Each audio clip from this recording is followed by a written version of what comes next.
अब आपको पता है रूसी सदर का फोन आ गया वज़ीर आज़म को, अमरीकी सदर का नहीं आया आपने जो कहा था। तो अब बात यह है कि इससे ये पता चलता है कि अमरीकी सदर ने क्यों नहीं फ़ोन किया, क्योंकि ब्लिंकन ऑलरेडी आपको इंसेंटिव भी दे रहा है, गाजर भी दिखा रहा है और सोटी भी दिखा रहा है, कैरेट एंड स्टिक। और ये भी मैं आपको बता दूं इसीलिए कि जब बाइडन का फ़ोन आएगा तो या तो बाइडन धमकी दे या प्यार मोहब्बत की बात करे।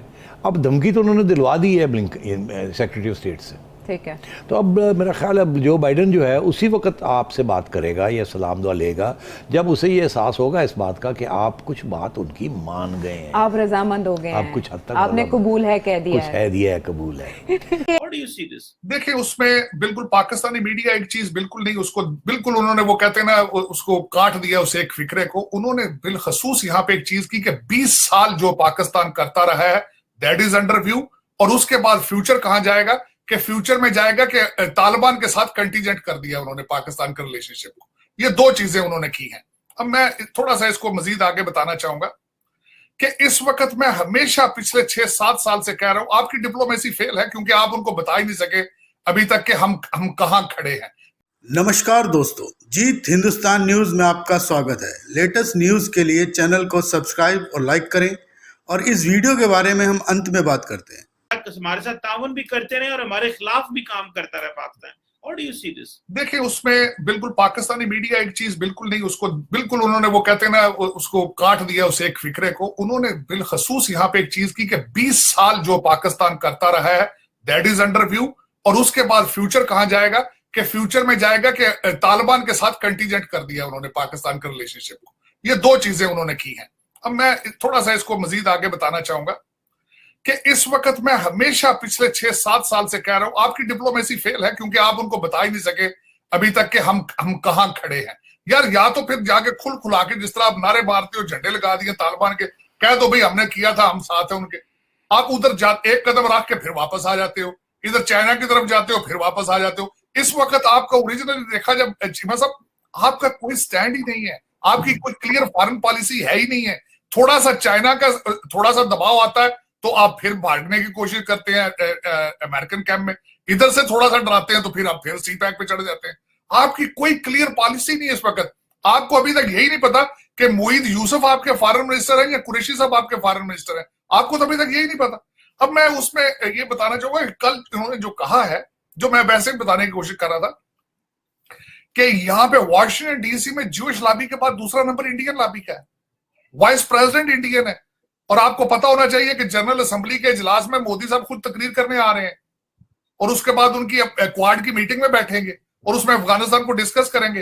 बल्कि यहाँ पे तो ये मीडिया में कहा जा रहा है कि जो आपने जो डोसियर दिया है, आपको पता है कि आपके उन्होंने बेइज्जती करनी जनरल असेंबली के इजलास में, और आपने उससे पहले एक डोसियर छोड़ा ताकि कुछ न्यूट्रलाइज किया जा सके उसको। लेकिन जनरल असेंबली में आप इमरान खान साहब तो मेरा ख्याल है टेलीवाइज करेंगे वहां से बैठ के जो अपना स्पीच है, लेकिन मोदी साहब यहाँ पे आ रहे हैं सिर्फ पीआर के लिए आ रहे हैं। वो ना सिर्फ जनरल असेंबली में बोलेंगे, उनकी 1-to-1 मीटिंग है उनकी बाइडन साहब के साथ भी और एडमिनिस्ट्रेशन के साथ भी, सारी फुल फ्लैज उनका पूरे का पूरा आंट्राज जो सारी कैबिनेट है वो आ रही है, और उसके बाद क्वाड की मीटिंग होगी। उसके बाद देखिए मैं थोड़ा सा बताना चाहता हूं, जो मैं पहले आपको मैंने अर्ज भी किया था कि इंडिया की डिप्लोमेसी के बारे में बात करूंगा, मैं उसके तनाजुर में थोड़ा सा बात करना चाहता हूं। सबसे पहले तो ये अगर ग्रुपिंग हो रही है तो उस ग्रुपिंग में आप पाकिस्तान तो चाइना के साथ सारा कुछ अपने एक बास्केट के अंदर सारे एग्स डाल के बैठ गया है, जो मेरे ख्याल में नहीं करना चाहिए था। इनको बैलेंस करनी चाहिए थी चीजें, लेकिन इनसे हो नहीं रही, क्योंकि डॉलर जो है वो ज्यादा इस वक्त चाइना से आ रहे हैं। अल्टीमेटली उनकी सिंपैथी उनके साथ है, रिलेशनशिप भी उनके साथ है, क्योंकि हमारे हर डिसीजन के पीछे डॉलर बेस होती है। लेकिन इस वक्त दूसरी दुनिया में क्या हो रहा है, सबसे पहले तो जो मेरे लिए अलार्मिंग था कि मोदी साहब ने ईस्टर्न इकोनॉमिक फोरम में स्पीच दी। उन्होंने रशिया के साथ अपने रवाबत बढ़ा रहे हैं, ऑस्ट्रेलिया के साथ 2-on-2 उनकी जो मीटिंग हुई उसके साथ उनके डिफेंस मिनिस्टर और जयशंकर साहब की। उसके बाद उसमें ये देखें कि ब्रिक्स में मोदी साहब बोले, और वो मेरा मकसद the way they are making their new relationship and nexuses उसमें वर्सेस आप कहां हैं। हर बंदा यहाँ पे नारे बड़े लगाए गए कि अगले दिन आपने 4 लोगों की बैठ के जो उनके इंटेलिजेंस के हेड ने उनकी बैठक कराई। मैं उस बैठक के बारे में बताना चाहता हूं कि हर बंदा जो है इंडिया से होके वापसी पे रुका आपके पास।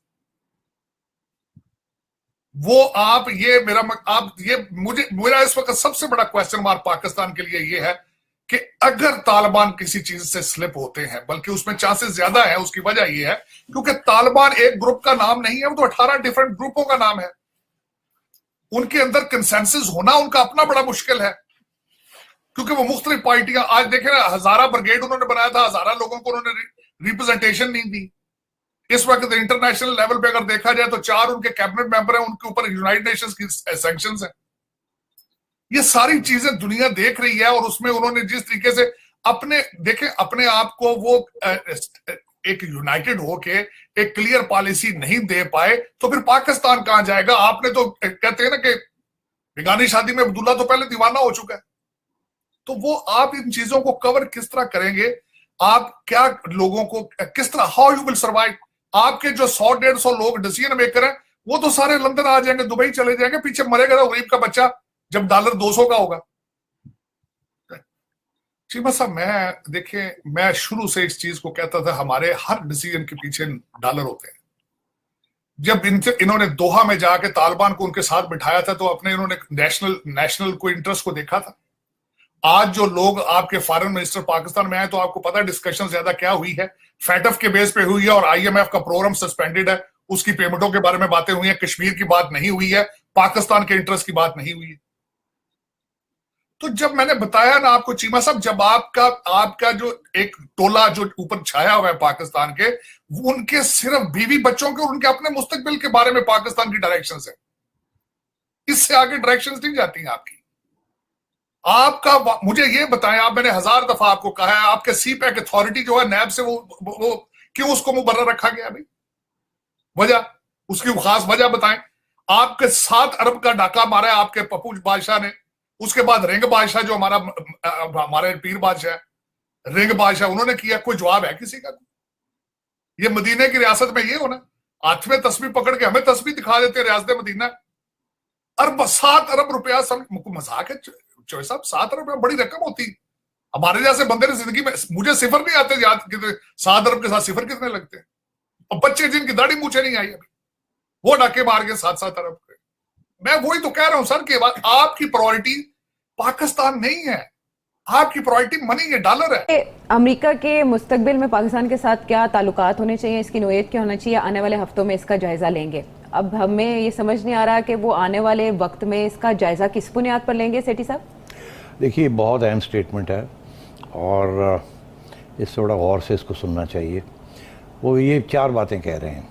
पहली बात तो वो ये कह रहे हैं कि पाकिस्तान का जो पहला रवैया रहा है 20 साल जो पाकिस्तान का रवैया रहा है, उस पर वो तबसरा कर रहे हैं। वो कहते हैं किसी वक्त हमारे साथ थे, किसी वक्त हमारे ख़िलाफ़ काम करता रहा पाकिस्तान, इसका हम अब सही तरीके से जायज़ा लेंगे। तो जाहिर है बात तो वही है ना, हमारे ख़िलाफ़ क्या करता रहा। तो ये इशारा है कि हम कुछ एक्शन भी ले सकते हैं या कोई पेनल्टी भी लगा सकते हैं इसको। दूसरी बात ये है कि आगे वो ये कहते हैं कि तब हमने ये भी देखना है कि आगे अब पाकिस्तान का हमारे मुताबिक क्या रोल होना चाहिए। ये नहीं कि पाकिस्तान खुद रोल क्या अदा करेगा, हमारे मफाद के अंदर हम जो चाहेंगे क्या रोल पाकिस्तान को हम कहेंगे कि ये रोल आप अदा करें। डू मोर, दोबारा डू मोर से नहीं, ये तो उससे भी ज़्यादा है कि डू दिस। डू मोर तो ये ना कि जो आप कर रहे हैं और करें, अब ये होगा डू दिस और नॉट दिस, ये करें ये ना करें। तीसरी चीज़ ये है कि फिर हमें पाकिस्तान को मनवाना कैसे होगा। ज़ाहिर है अगर आप कहते हैं कि आयशा ये करो, तो आयशा कहती नहीं कर दी। नहीं, जैसे एब्सोल्युटली नॉट, आयशा को कैसे बनाना है? Ayesha is saying absolutely not, absolutely not. तो फिर ये या तो कुछ डॉलर्स दिखाने पड़ेंगे या डॉलर्स रोकने पड़ेंगे। अच्छा, अभी डॉलर्स आ रहे हैं ना, 3 बिलियन, 6 बिलियन, 3 बिलियन, 4 बिलियन, कोई IMF से आ रहा है, कोई वर्ल्ड बैंक से आ रहा है, कोई एशियन डेवलपमेंट बैंक से आ रहा है। जी जी, ठीक है ना। फिर वो FATF भी ऊपर आपके वो लगा हुआ है, पेचकस, वो भी टाइट हो सकता है या लूज हो सकता है। डॉलर्स आ सकते हैं या रोके जा सकते हैं, आप सब। इसी तरीके के साथ EU आपके ऊपर हर किस्म का प्रेशर डाल सकती है। आपको एक्सपोर्ट इंसेंटिव्स मिले हुए हैं ना, GSP+, तो वो भी, वहाँ भी प्रॉब्लम्स हो सकते हैं। तो बेसिकली वो ये कह रहे हैं कि फिर अगर हमारी बात नहीं मानता पाकिस्तान, तो मनवाना कैसे है? या धमकी दो, या सैंक्शन करो, या पैसे दो। तो उन कहते हैं हम इस पर भी हम गौर करेंगे कि इसका मतलब है उन्हें खदशा है कि हमारी बात नहीं मानी जाएगी हाँ, ज़ाहिर है, अभी या तक के रवैये से तो पाकिस्तान ऐसा ही हार्ड लगा। डील करेगा। मतलब है कि बात मान लेगा मगर काफ़ी कुछ हार्ड डील ही किया अभी तक सेठी साहब। अभी अब आपको पता है रूसी सदर का फोन आ गया वज़ीर आज़म का, अमरीकी सदर का नहीं आया आपने जो कहा था। तो अब बात यह है कि इससे ये पता चलता है कि अमेरिकी सदर ने क्यों नहीं फ़ोन किया, क्योंकि ब्लिंकन ऑलरेडी आपको इंसेंटिव भी दे रहा है, गाजर भी दिखा रहा है और सोटी भी दिखा रहा है, कैरेट एंड स्टिक। और ये भी मैं आपको बता दूं इसीलिए कि जब बाइडन का फ़ोन आएगा तो या तो बाइडन धमकी दे या प्यार मोहब्बत की बात करे। अब धमकी तो उन्होंने दिलवा दी है सेक्रेटरी ऑफ स्टेट से, ठीक है। तो अब मेरा ख्याल है जो बाइडन जो है उसी वक्त आपसे बात करेगा या सलाम दुआ लेगा जब उसे ये एहसास होगा इस बात का कि आप कुछ बात उनकी मान गए हैं, आप रजामंद हो गए आप हैं, कुछ हद तक आपने कबूल है कह दिया कुछ है दिया है, कबूल है। तो अब ये तजदीद निकाह कर लिया ऐसे ही। अब बात ये है कि आप क्या करेंगे, आप इस सूरत हाल में क्या करेंगे। जी। अब आपने कहा था कि कुरैशी साहब ने कुछ बयान दिया है। जी, कुरैशी साहब कह रहे हैं कि अबैंडन नहीं करें आप अफगानिस्तान को, इस तरह जिस तरह आप कह रहे हैं कि भाई हम तब उनके अकाउंट जो हैं वो मुंजमद कर दिए थे तो हम तब उनको डिफ्रीज कर देंगे कि आप ज़रा अफगानिस्तान की सिचुएशन देख लें, वहाँ क्या माहौल है। तो वो कह रहे हैं ऐसे नहीं करें, वहाँ ऑलरेडी क्राइसिस चल रहा है और एक टूटा फूटा सा मुल्क है। तो वो ये अपील करते दिखाई दे रहे हैं उनसे। तो हमारा फिर ये मौक़िफ़ हुआ कि पहले हम उनकी हुकूमत को तस्लीम करें, उनको इमदाद दें, उनके फंड्स जो हैं उसको अनफ्रीज करें, फिर जब वो रजामंद हो जाएंगे और खुश हो जाएंगे तो फिर उसके बाद वो आपका जो डिमांड है कि ह्यूमन राइट्स और ये और वो, फिर वो उसकी तरफ तवज्जो देंगे। आप उनको रिकग्नाइज कर लें ताकि मामला आगे चले, धमकी उनको मत दें। ये शाह महमूद साहब का फार्मूला है, सिफारिश कर रहे हैं, सिफारिश कर रहे हैं।